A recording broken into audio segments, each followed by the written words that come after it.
ನಾನು ಕೆ.ಎಸ್. ಬಸವಂತಪ್ಪ ಎಂಬ ಹೆಸರಿನ ನಾನು ಕಾನೂನಿನ ಮೂಲಕ ಸ್ಥಾಪಿತವಾದ ಭಾರತ ಸಂವಿಧಾನ ವಿಷಯದಲ್ಲಿ ನಿಜವಾದ ಶ್ರದ್ಧೆ ಮತ್ತು ನಿಷ್ಠೆಯನ್ನು ಹೊಂದಿರುತ್ತೇನೆಂದು, ನಾನು ಭಾರತದ ಸಾರ್ವಭೌಮತ್ವವನ್ನು ಮತ್ತು ಅಖಂಡತೆಯನ್ನು ಎತ್ತಿ ಹಿಡಿಯುತ್ತೇನೆಂದು ಮತ್ತು ಕರ್ನಾಟಕದ ರಾಜ್ಯದ ಮಂತ್ರಿಯಾಗಿ ನನ್ನ ಕರ್ತವ್ಯಗಳನ್ನು ಶ್ರದ್ಧಾಪೂರ್ವಕವಾಗಿ ಮತ್ತು ಅಂತಃಕರಣ ಪೂರ್ವಕವಾಗಿ ನಿರ್ವಹಿಸುತ್ತೇನೆಂದು, ಭಯ ಅಥವಾ ಪಕ್ಷಪಾತವಿಲ್ಲದೆ ರಾಗದ್ವೇಷವಿಲ್ಲದೆ ಎಲ್ಲ ಬಗೆಯ ಜನರಿಗೆ ಸಂವಿಧಾನಕ್ಕೆ ಮತ್ತು ಕಾನೂನಿಗೆ ಅನುಸಾರವಾಗಿ ನ್ಯಾಯವಾದದ್ದನ್ನೇ ಮಾಡುತ್ತೇನೆಂದು ಜಗಜ್ಯೋತಿ ಬಸವೇಶ್ವರ ಹೆಸರಿನಲ್ಲಿ ಪ್ರಮಾಣ ಮಾಡುತ್ತೇನೆ.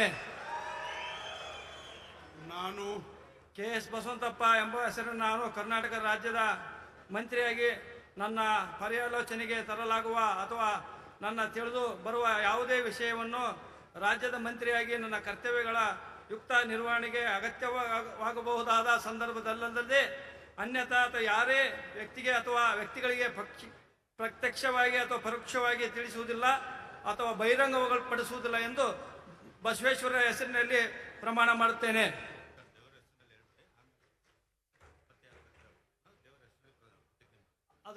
ಮತ್ತು ದೇವರ ಹೆಸರಿನಲ್ಲಿ ಪ್ರಮಾಣ ಮಾಡುತ್ತೇನೆ.